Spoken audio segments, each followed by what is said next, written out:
Hello बच्चों, आप सभी का मेरी चैनल लर्निंग इंग्लिश पर बहुत बहुत स्वागत है। बच्चों, आज के वीडियो के अंतर्गत हम डिस्कस करेंगे हमारे राइटिंग स्किल का एक न्यू टॉपिक जिसका नाम है स्पीच राइटिंग।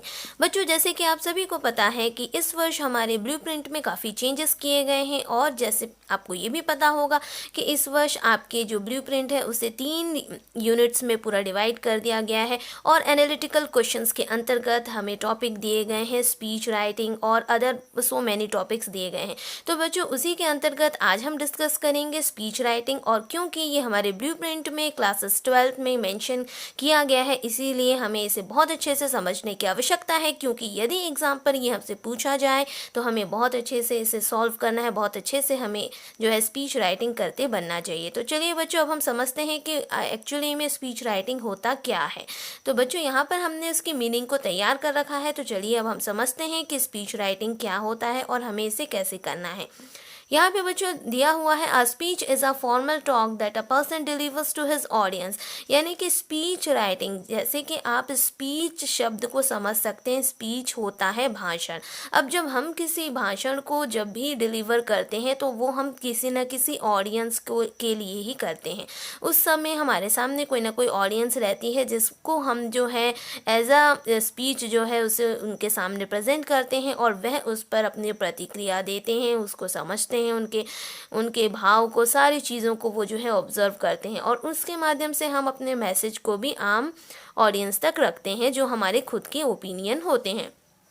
तो वही चीज़ यहाँ पे बताया गया, speech is a formal talk that a person delivers to his audience. It must have the capacity to hold the attention of the audience with a proper choice of words, expressions and examples. यानी कि जब हम अपनी किसी बात को, किसी राय को, किसी मशवरे को या अपने मन की बातों को यदि हम in front of other audience यदि हम रखते हैं तो हमारे शब्दों में बहुत ही इफेक्टिवनेस होने चाहिए, हमारे शब्द बहुत, और हमारे एक्सप्रेशंस बहुत अच्छे होने चाहिए, हमारे शब्दों में बहुत अच्छा उनका कलेक्शंस होना चाहिए। उन शब्दों की मदद से हमें जो है अच्छे बातों को अपनी आम ऑडियंस तक जो है पहुंचाना है। यदि वह सुने तो वह उसको सुनकर बहुत ही ज़्यादा प्रभावित होनी चाहिए।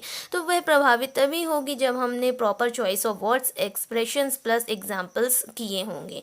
Eight the same time care should be taken not to deviate from the main subject.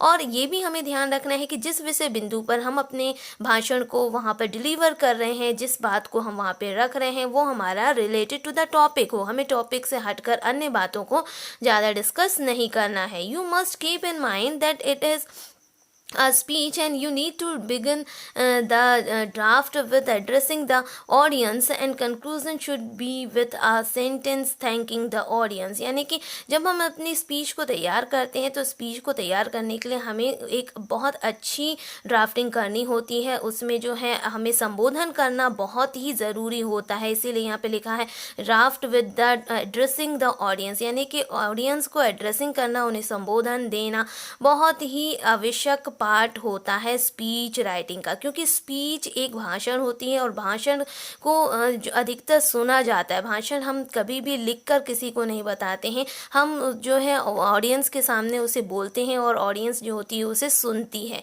इसीलिए उसे भाषण कहा गया है। तो बच्चों, जिस प्रकार से भाषण बोला जाता है इसी प्रकार से स्पीच राइटिंग के अंतर्गत हमें भाषण को जैसे हम बोलते हैं, जैसे हम डिलीवर करते हैं in front of the audience, उन सभी बातों को ध्यान में रखकर ही हमें वही चीज़ को है ऑन पेपर लिखना होता है और उसमें वो सारी चीज़ों को हमें फॉलो करना होता है जो हम जब डिलीवर करते समय ऑडियंस के सामने जो जो चीज़ों को करते हैं वो सारी हमें जो है राइटिंग फॉर्म में लिखना ही आपका पूरा स्पीच राइटिंग होता है। अब बच्चों, जब हम स्पीच राइटिंग करते हैं तो इसमें हमें बहुत सी बातों का जो है अपने दिमाग में रखना होता है, उन्हें समझना होता है ताकि हम बहुत बढ़िया तरीके से स्पीच की ड्राफ्टिंग कर सकें। और लास्ट में हमें उसका एक कंक्लूज़न भी देना पड़ता है और सबसे लास्ट में हमें जो है अपनी ऑडियंस को एक जो है धन्यवाद और एक जो है थैंकिंग यू देना ही बहुत ही अनिवार्य होता है। क्योंकि जब हम अपनी स्पीच की एंडिंग करते हैं तो हम उनको शुक्रिया अदा के साथ कि उन्होंने हमारे शब्दों को शालीनता से सुना और उसको जो है उस अप्रिशिएट किया, इसके लिए हम जो है उन्हें धन्यवाद देते हैं। तो ये सारा एक तरीका होता है पूरी स्पीच को ड्राफ्टिंग करने का। और जब हम स्पीच करते हैं तो बहुत सारे पॉइंट्स हमारे दिमाग में होने चाहिए, हमें पता होने चाहिए। तो चलिए बच्चों, अब हम एक नज़र देखते हैं कि हमें किन किन बातों को विशेष ध्यान देना है जब भी हम स्पीच राइटिंग करेंगे। बच्चों यहाँ पे पहला जो आपके सामने पॉइंट लिखा हुआ है, यहाँ पर आप देख पा रहे होंगे, greet your audience and introduce the topic you are speaking on. यानी कि बच्चों जब भी हम स्पीच राइटिंग करेंगे तो सबसे पहले हमें जो है अपने ऑडियंस को संबोधन करना, उनको एड्रेसिंग करना बहुत ही इम्पॉर्टेंट और कहना चाहिए एक इफ़ेक्टिव पार्ट होता है स्पीच राइटिंग का। बिना ग्रीटिंग, बिना ऑडियंस को एक इंट्रोडक्शन दिए बगैर कभी भी स्पीच जो है तैयार नहीं की जाती। और एक प्रभावी स्पीच तभी मानी जाती है जब हम फुल अपने ऑडियंस को सबसे पहले उस पर ग्रीटिंग करेंगे, यानी कि उनको एड्रेसिंग करेंगे अपने पूरे ऑडियंस को, तब वो एक प्रभावशाली स्पीच मानी जाएगी। तो इसका सबसे पहली भूमिका तो यही है कि हमें अपनी जो ऑडियंस है या जिनके फ्रंट पे हम अपनी स्पीच को रखने जा रहे हैं, हमें सबसे पहले उन्हें ही एड्रेसिंग करना है। तो ये एक बहुत ही ज़रूरी है। और बच्चों जैसे कि आपने आर्टिकल राइटिंग में भी जाना होगा, आर्टिकल राइटिंग में हम कोई एड्रेसिंग नहीं करते। हमने अपने आर्टिकल राइटिंग का भी वीडियो अपने चैनल पर अपलोड किया है बच्चों, आप उसे भी विशेष रूप से देखिए ताकि आपको दोनों में अंतर भी पता चल सके। क्योंकि स्पीच एंड आर्टिकल दोनों दिखने में तो एक से होते हैं, काफ़ी चीज़ें उसमें एक सी होती हैं, यहाँ तक कि नंबर डिस्ट्रीब्यूशन भी एक सा ही होता है, परंतु फिर भी उसमें काफ़ी कुछ चेंजेस हैं जिसे हमें अलग अलग तरीके से समझने की आवश्यकता है।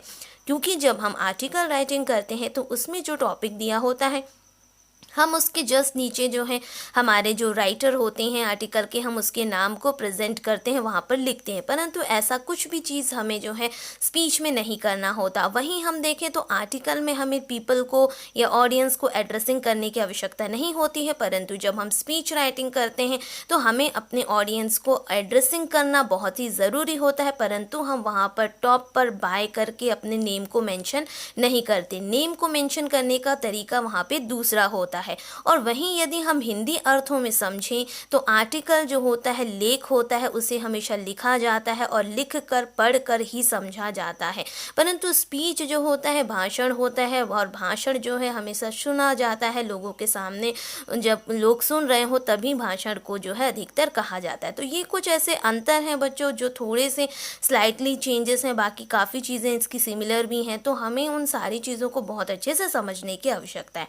तो बच्चों जब हम अपनी स्पीच राइटिंग करेंगे तो हमें सबसे पहले तो ऑडियंस को ग्रीटिंग करना है, यानी कि उन्हें जो है हमें एड्रेसिंग करना है। सेकंड पॉइंट है the introduction part of the speech is the most important part, यानी कि हम एड्रेसिंग करने के साथ साथ अपना इंट्रोडक्शन भी देंगे। इंट्रोडक्शन के अंतर्गत यदि हमें क्वेश्चन में नाम मेंशन किया गया है, यानी कोई नेम मेंशन किया गया है, तो हमें उस नेम के साथ अपने आप को इंट्रोड्यूस करना भी होता है। साथ ही साथ हमें टॉपिक जो दिया गया है हमें उसे भी समझाना होता है, उसे भी एक इंट्रोड्यूस करना होता है। तो सेकंड ये चीज़ है जिसे हमें अपने दिमाग में विशेष रूप से रखना है जब भी हम एक ड्राफ्टिंग करें स्पीच राइटिंग की।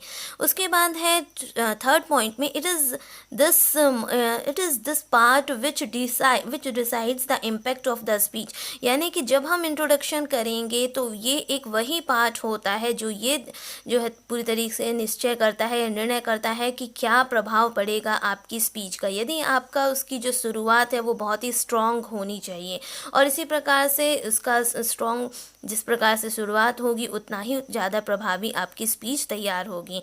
नेक्स्ट है the introduction should not be very lengthy, यानी कि कुछ लोग क्या है बहुत ज़्यादा लेंदी इंट्रोडक्शन को यूज़ करते हैं। तो हमें ज़्यादा लेंदी इंट्रोडक्शन यानी कि बहुत ही ज़्यादा बड़ा इंट्रोडक्शन नहीं लिखना है। Short and simple sweet language में हमें जो है सारी अपनी बातों को इन फ्रंट ऑफ ऑडियंस रखना है। Use simple and familiar language, उसी पर आधारित है कि आपकी लैंग्वेज बहुत ही सिंपल होनी चाहिए एंड ईजी टू अंडरस्टैंडेबल होनी चाहिए।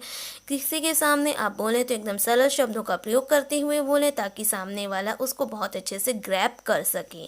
तो इस बातों का भी ध्यान रखना है, अपनी भाषा को भी हमें जो है बच्चों सरल रखना है। नेक्स्ट है, यदि हम नेक्स्ट पॉइंट देखें, the conclusion plays a very important role in the success of a speech, यानी कि एक स्पीच की शुरुआत सबसे पहले हमें ऑडियंस को ग्रीट करते हुए, उन्हें जो है एक प्रकार से एड्रेसिंग करते हुए शुरुआत करनी है। और उसके बाद हमें उसकी जो मिड पार्ट होता है स्पीच का, उसमें हमें सारा डिस्क्रिप्टिव सारी चीज़ों को वर्णन करना है रिलेटेड टू द टॉपिक। और लास्ट में जब हम जाते हैं तो हमें देना होता है कंक्लूज़न। कंक्लूज़न हमारे होल स्पीच का एक समअप होता है कि हमारा क्या निर्णय है लास्ट में।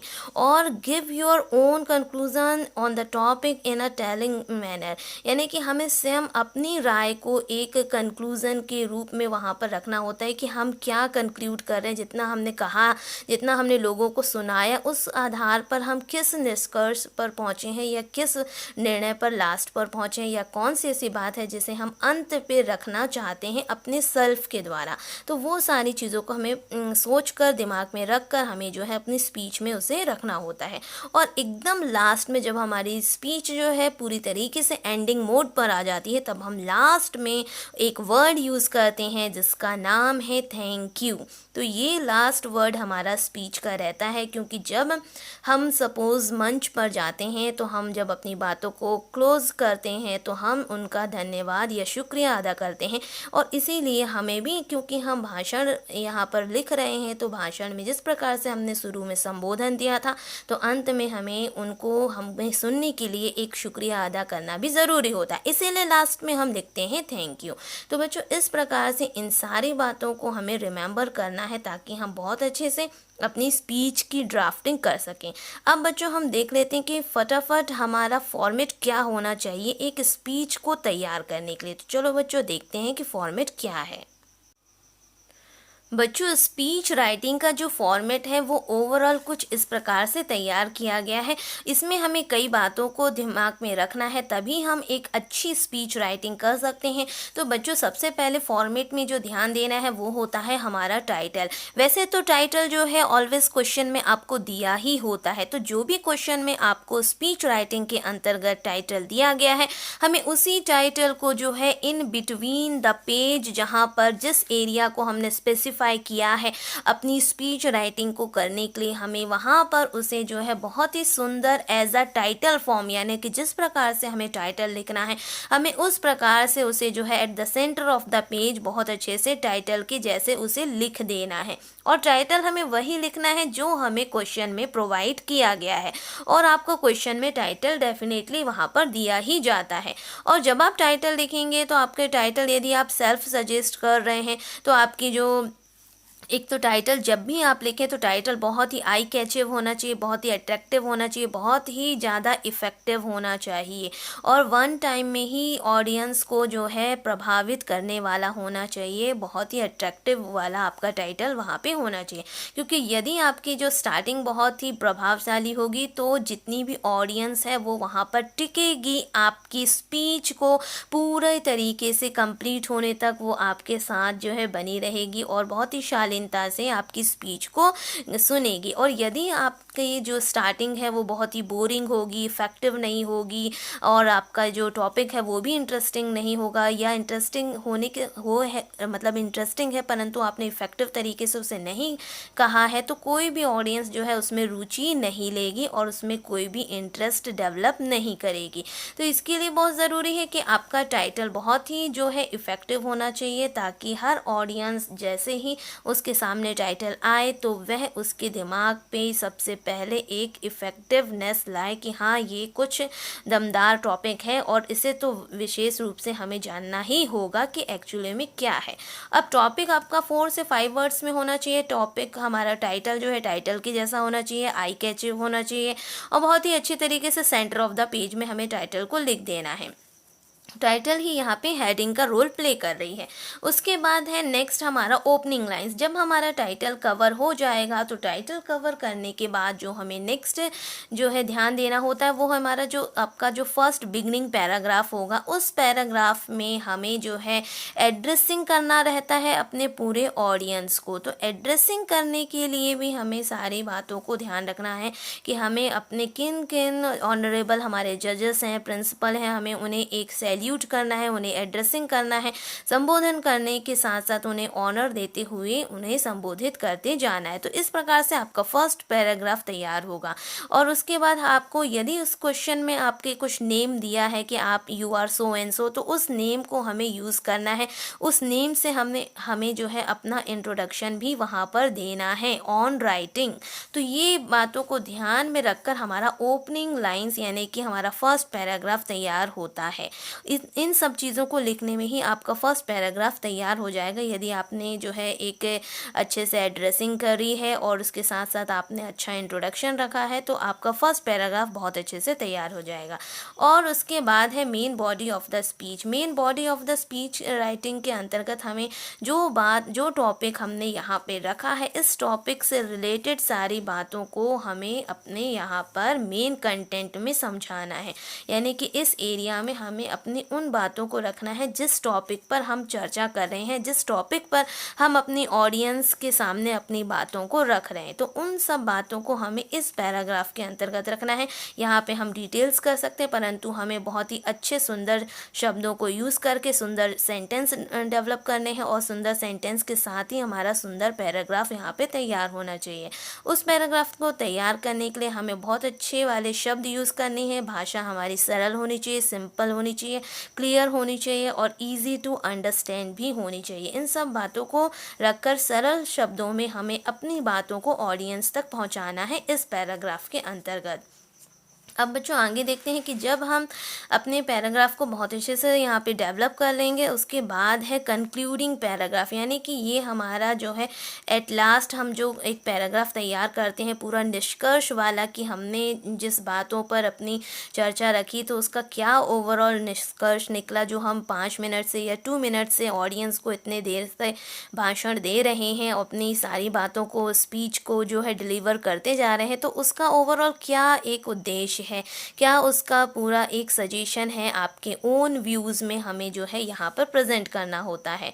और इसके साथ ही जब हम इसे प्रेजेंट करते हैं तो हम लास्ट में उन्हें जो है एक शुक्रिया अदा भी देते हैं और उनको इस चीज़ के लिए आभार भी प्रकट करते हैं कि उन्होंने हमारी बात को बहुत ही अच्छे से केयरफुली और शालीनता बड़ी धैर्यपूर्वक उसे सुना। तो इसके लिए हमने और हमारा सहयोग भी किया, इसके लिए हम उन्हें जो है लास्ट में एक कृतज्ञता प्रस्तुत करते हैं और उसके लिए हम वर्ड यूज़ करते हैं एकदम फाइनली अपने लास्ट पे, जिसका नाम है थैंक यू। तो स्पीच में बच्चों ये वर्ड लिखना बहुत ही आपको नेसेसरी है और ये एक इम्पॉर्टेंट भूमिका है, मतलब कि एक फॉर्मेट का ही हिस्सा है। ये उसकी एंडिंग जो है हमें थैंक यू से करनी है और जो बिगिनिंग होगी वो टाइटल एंड टाइटल के बाद ओपनिंग लाइंस में आपका एड्रेसिंग वाला पैराग्राफ। तो ये सारे चीज़ों को ध्यान में रखकर हमें अपने फॉर्मेट को तैयार करना है। आप यहाँ पर देख पा रहे होंगे इस प्रकार से हमें जो है अपने बहुत सुंदर जो है अपना एक फॉर्मेट, इस फॉर्मेट को फॉलो करते हुए अपनी स्पीच को जो है तैयार करना है। तो बच्चों ये पूरा है जिसे हमें समझने की आवश्यकता है। तो बच्चों इस वीडियो में इतना ही। मैं उम्मीद करती हूँ कि आपके लिए ये वीडियो बहुत ही हेल्पफुल रहा होगा और आप इससे समझ के एक अच्छी स्पीच राइटिंग कर भी पाएंगे। और बच्चों नेक्स्ट वीडियो में अब हम आपको विद एग्जाम्पल बताएंगे कि एक्चुअली में हमें स्पीच को किस प्रकार से ऑन पेपर लिखना है, यदि हमें किस प्रकार से क्वेश्चंस दिए जाते हैं और क्वेश्चन किस प्रकार से बनते हैं। ये सारी चर्चाएं हम अपने नेक्स्ट वीडियोस में करेंगे बच्चों। तो आप हमारे साथ बने रहें, मिलते हैं नेक्स्ट वीडियो में। इस वीडियो में इतना ही, तब तक के लिए थैंक यू।